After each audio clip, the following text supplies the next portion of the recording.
Bonjour à tous, j'espère que vous allez bien, ça fait sincèrement plaisir de vous retrouver aujourd'hui. Sur cette première vidéo les amis, on va se tourner vers le député de la France Insoumise, Mathial Tavel, qui va contrecarrer les plans de Moscovici qui appelle à lutter contre la fraude sociale. Car il n'y a pas de masse à gratter sur la fraude fiscale, à ce qui paraît. Mais vous allez voir que le député de la France Insoumise va l'atomiser sur son propre sujet, en expliquant qu'on a trouvé 640 millions d'euros de fraude fiscale à récupérer à Bolloré sans trop gratter. Et la fraude fiscale est estimée à plus de 80 milliards d'euros. Pierre Moscovici, nommé par Macron, est-il compétent pour son poste ? L'extrême droite a un problème avec l'argent et avec l'honnêteté. On apprend par la presse que le gouvernement a fait une énorme ristourne fiscale de 640 millions d'euros à Vincent Bolloré, 14e fortune française et soutien de l'extrême droite. Quel scandale! Oui, plus d'un demi-milliard d'euros offerts à un milliardaire alors que vous faites les poches des auto-entrepreneurs. Monsieur Bolloré a triché avec le fisc. Cette fraude aurait dû lui valoir une pénalité de 640 millions d'euros. Il n'en a rien été. Une décision ministérielle a ramené la pénalité à 0 euros 0 centimes. Après avoir supprimé l'impôt sur la fortune, la Macronie invente donc l'impunité pour les milliardaires fraudeurs. Curieusement, quand il s'agit d'un passe-droit fiscal à monsieur Bolloré, on n'entend pas monsieur Retailleau dénoncer la culture de l'excuse des milliardaires, ni le RN dénoncer le laxisme de Bercy. On ne vous entend pas, monsieur le Premier ministre, craindre la submersion de fraudeurs fiscaux. Quand vous faites cadeau de 100 000 années de RSA à un milliardaire, on n'entend pas monsieur Wauquiez dénoncer le cancer de l'assistanat des riches. Pourtant, avec 640 millions d'euros, on pourrait financer 5 000 lits à l'hôpital, 20 000 enseignants supplémentaires, on pourrait nationaliser Vincorex. Alors à l'heure où vous voulez faire payer aux Français votre soi-disant économie de guerre et les cadeaux aux plus riches de monsieur Macron, pourquoi ce cadeau à monsieur Bolloré, homme de main médiatique de Poutine et Trump, homme qui invitait monsieur Sarkozy sur son yacht, homme qui transforme ses médias en avocat de madame Le Pen et qui lance la chasse contre les juges? Oui, décidément, l'extrême droite a un problème. Monsieur le Premier ministre a pris cette décision. Et là les amis, vous allez voir sur BFM TV, un syndicaliste remet en place toute la Macronie. Non mais faut être sérieux 2 minutes. Vous savez ce qui est en train de se passer? Vous êtes coupé des réalités. Coupé des réalités systématiquement. Les gens, le travail il est pénible. Il use. Le mot pénibilité, vous nous l'allez faire tuer. L'usure au travail. Vous savez ce que c'est? De se lever le matin, de faire les 3-8, de cabosser. Qui c'est qui a tenu le pays? C'est les salariés les plus précaires, les infirmières, les femmes de ménage, les caissières. Aujourd'hui tout le monde a fait ses courses. On a été dans les supermarchés. Regardez les prix, il n'y a rien qui est solutionné. Et vous venez baratiner encore sur les plateaux. Je vous ai tout. Non, attendez, écoutez, quand vous parlez, c'est pas l'envie qui nous manque de vous couper, d'accord? Et je suis pas tout seul, on est des millions à avoir envie de vous couper. On est digne, parce qu'on est des travailleurs, on défend les travailleurs. Vous nous écoutez jamais, et vous venez faire la leçon, vous venez répéter vos éléments de communication, s'il vous plaît. Vous venez répéter vos éléments de communication systématiquement. Nous, on vous répond. On a proposé, insisté. Les gens, ils meurent au boulot, d'accord? Chaque fois, il y a un assureur. Un salarié d'une assurance, c'est ce qu'il nous dit? Une année de plus au travail. C'est 10% de morts en plus à assurer, lui, vous voyez. Mais c'est ça, cette réalité dont je vous parle. Jamais on n'est entendu. Le président de la République, 3 mois. Pas de son, pas d'image.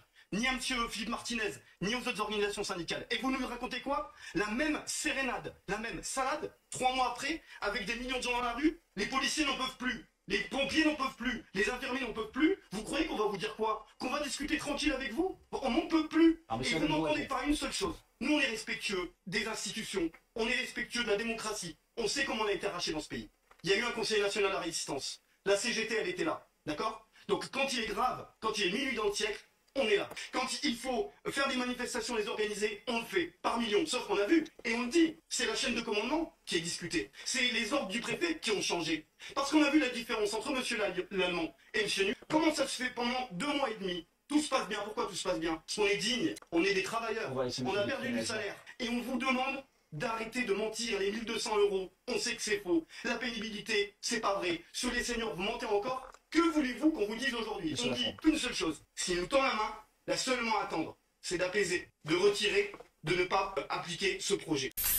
Médicaments remboursés en fonction de nos revenus, logique ou injuste? Flora Gebali qui explique: mauvaise idée, la sécurité sociale est l'une des lois les plus importantes de notre République, qui définit ce qui est la France, l'universalité des soins. Moi personnellement je considère que c'est normal, C'est normal que ceux qui payent le plus, c'est ceux qui ont le plus. Vous voyez ce que je veux dire? Mauvaise idée parce que la sécurité sociale, c'est une des lois les plus importantes de notre République qui définit ce qu'est la France, à savoir la gratuité des soins pour toutes et tous. Si aujourd'hui on se dit, effectivement, tu gagnes 5 000 € par mois. C'est pas vraiment la gratuité, hein, il y a un coût. Enfin, en tout cas, l'universalité des soins est minimale des soins pour tous. Si aujourd'hui on dit, tu gagnes 5 000 € par mois, tu peux payer ta boîte de Doliprane 10 € au lieu de 2 €. Enfin, je sais pas, je dis n'importe quoi.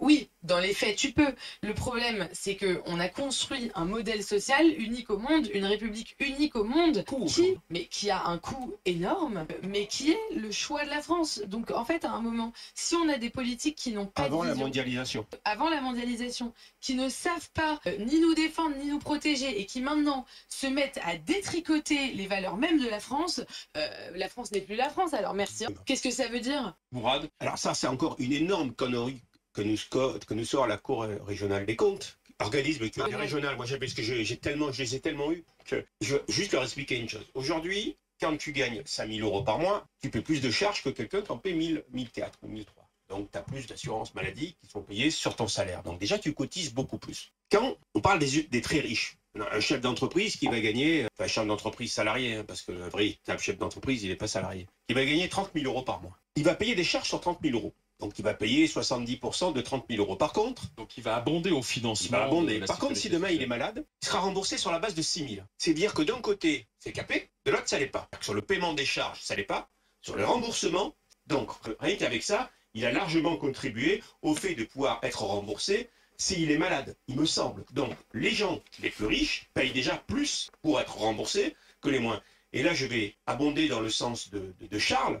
Si on a envie encore de créer ce problème entre les gens qui travaillent et les gens qui ne travaillent pas, entre les riches et les pauvres, ou que le fait finalement de bien gagner sa vie, de beaucoup travailler, ça ne rapporte pas beaucoup plus que glander, parce qu'effectivement, entre tout ce qu'on peut avoir, et si en plus on rajoute le remboursement sur les médicaments qu'on va quelque part déduire du salaire de ceux qui gagnent bien leur vie, on va rapprocher les deux, et c'est pas avec ça qu'on se bougera le MAF. Moi, personnellement, je considère qu'un salarié qui touche moins de 1 500 € ne peut pas payer autant qu'une personne qui fait 30 000 € par mois. Normalement, c'est pas possible. Surtout que notre pays est endetté jusqu'au cou. Jusqu'au cou. À chaque fois, c'est la même position sur ces plateaux corrompus jusqu'à la moelle. Jusqu'à la moelle. Ils protègent les patrons. Ils protègent les patrons. Et attention, les amis. C'est pas les micro-entrepreneurs qui protègent, on l'a bien vu. C'est les grosses entreprises. Ceux qui pèsent des millions, voire des milliards chaque année. Et à chaque fois, c'est la même comédie.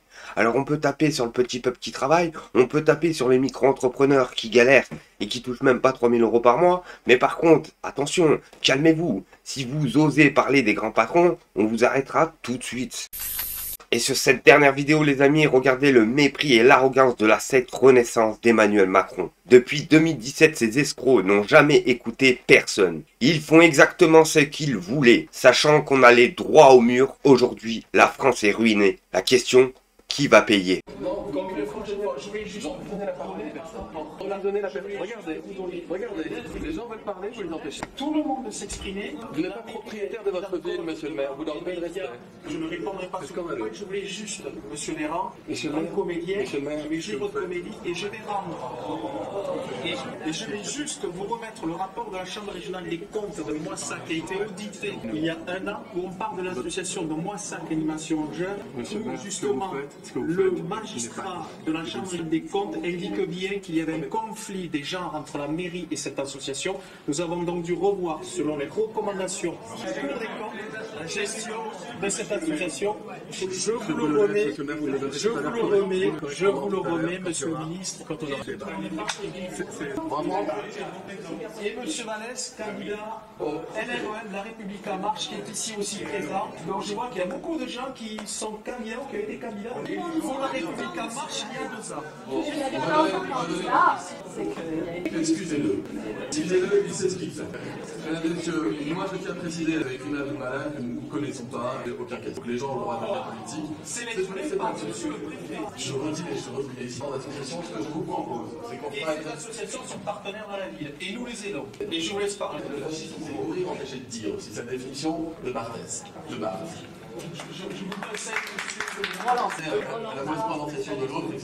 Permettez de Galbaudet, qui a un sens très mauvais dans l'histoire. Monsieur le ministre, soyez respectueux de ceux qui ont été victimes du fascisme. Bref, on n'est pas là pour vous, on est là pour les habitants.